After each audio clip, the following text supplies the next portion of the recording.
Hi hello welcome to our channel. അപ്പോൾ ഇന്നെന്താണെന്നല്ലേ, ഇന്നൊരു അച്ചാറാണ്, നാരങ്ങ അച്ചാർ, ചെറുനാരങ്ങ അച്ചാറിട്ടതാണേ. അപ്പോൾ ഇത് ഞാൻ ഉണ്ടാക്കുന്ന രീതിയിലാണ് ഞാൻ അച്ചാറിട്ടേക്കുന്നത്.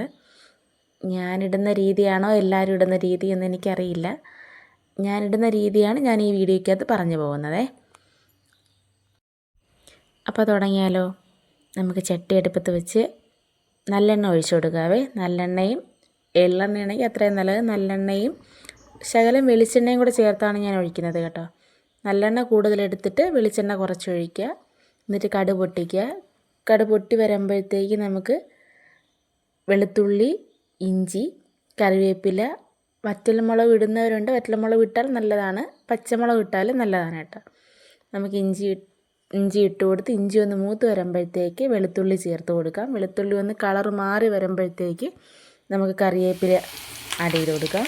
കറിവേപ്പില ഒന്ന് മൂത്ത് വരുമ്പോഴത്തേക്ക് പൊടികളായിട്ട് ഞാനിവിടെ മുളക് പൊടി മാത്രം ആണ് ആഡ് ചെയ്യുന്നത്. മുളക് പൊടിയും കായപ്പൊടിയും ഇടുന്നുള്ളൂ കേട്ടോ. മുളക് പൊടി നമ്മളെ എരിക്കനുസരിച്ചിട്ട് ഞാനൊരു 3 ടീസ്പൂൺ മുളക് പൊടി ഞാൻ ഇടുന്നുണ്ട് കേട്ടോ. അപ്പം അവരവരുടെ എരിക്കനുസരിച്ചിട്ട് കളറിന് വേണമെങ്കിൽ കാശ്മീരി മുളക് പൊടി ആഡ് ചെയ്ത് കൊടുക്കാം.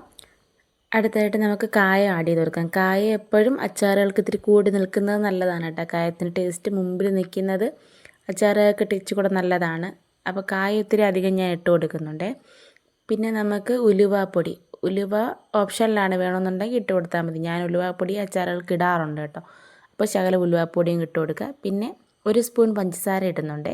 എന്തിനാന്ന് വെച്ചിട്ടാൽ നമ്മൾ അച്ചാറിൻ്റെ എരിവ് പുളിവ് എല്ലാം ഒന്ന് ബാലൻസ് ആയിട്ട് വരാനായിട്ടാണ് പഞ്ചസാര ആഡ് ചെയ്ത് കൊടുക്കുന്നത് കേട്ടോ. എല്ലാം കൂടെ ഒന്ന് നല്ലെണ്ണക്കൊന്ന് മിക്സ് ചെയ്ത് യോജിപ്പിച്ചെടുക്കുക.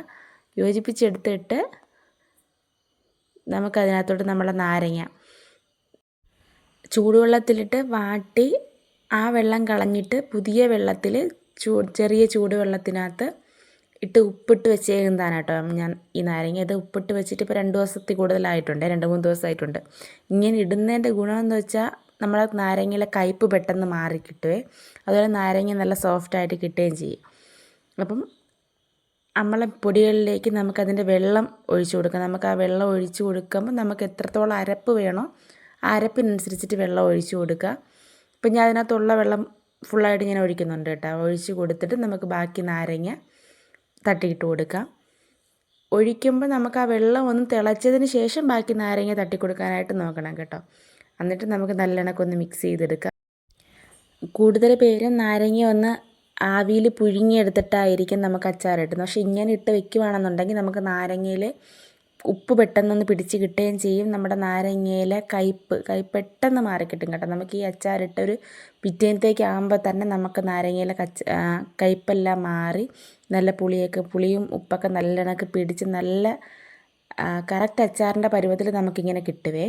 ഇങ്ങനെ ട്രൈ ചെയ്തിട്ടില്ലാത്തവരിങ്ങനെ ഒന്ന് ട്രൈ ചെയ്ത് നോക്കണം കേട്ടോ. ഞങ്ങൾ വീട്ടിൽ അമ്മ ഇങ്ങനെയാണ് നമുക്ക് ട്രൈ ചെയ്ത് അച്ചാറിടുന്നത് കേട്ടോ. അതുകൊണ്ടാണ് ആ രീതിക്ക് തന്നെയാണ് ഞാനും ഇട്ട് വരുന്നത്, അതുകൊണ്ടാണ് പറഞ്ഞത്. അപ്പം ഇങ്ങനെ ഈ രീതിയിൽ ട്രൈ ചെയ്തിട്ടില്ലാത്തവരൊന്ന് ട്രൈ ചെയ്ത് നോക്കുക. എങ്ങനെ ഉണ്ടെന്നൊന്ന് കമൻറ്റിലൂടെ അറിയിക്കുക കേട്ടോ. നമുക്കിതിലേക്ക് വേണമെങ്കിൽ വിനാഗിരി ആഡ് ചെയ്ത് കൊടുക്കാമേ. വിനാഗിരി ആഡ് ചെയ്ത് കൂടുതൽ ദിവസത്തേക്ക് നമുക്ക് കേടുകൂടാതെ ഇരിക്കാനായിട്ട് വിനാഗിരി നമുക്ക് വേണമെങ്കിൽ ആഡ് ചെയ്ത് കൊടുക്കാം. അതൊക്കെ ഓരോരുത്തരുടെ ഇഷ്ടം അനുസരിച്ചിട്ടാണ്. വിനാഗിരിയുടെ ടേസ്റ്റ് ഇഷ്ടമുള്ളവർക്ക് ആഡ് ചെയ്ത് കൊടുക്കാം. ഞാൻ ഇപ്പോൾ അതിനകത്ത് വിനാഗിരി ഒന്നും ആഡ് ചെയ്തിട്ടില്ല കേട്ടോ. അപ്പോൾ ഈ രീതിക്കൂടെ ഒന്ന് അച്ചാറൊന്ന് ട്രൈ ചെയ്ത് നോക്കണേ. ചാനലൊന്ന് സബ്സ്ക്രൈബ് ചെയ്യുക, സപ്പോർട്ട് ചെയ്യുക, ലൈക്ക് ചെയ്യുക, ഷെയർ ചെയ്യുക, കമൻറ്റ് ചെയ്യുക.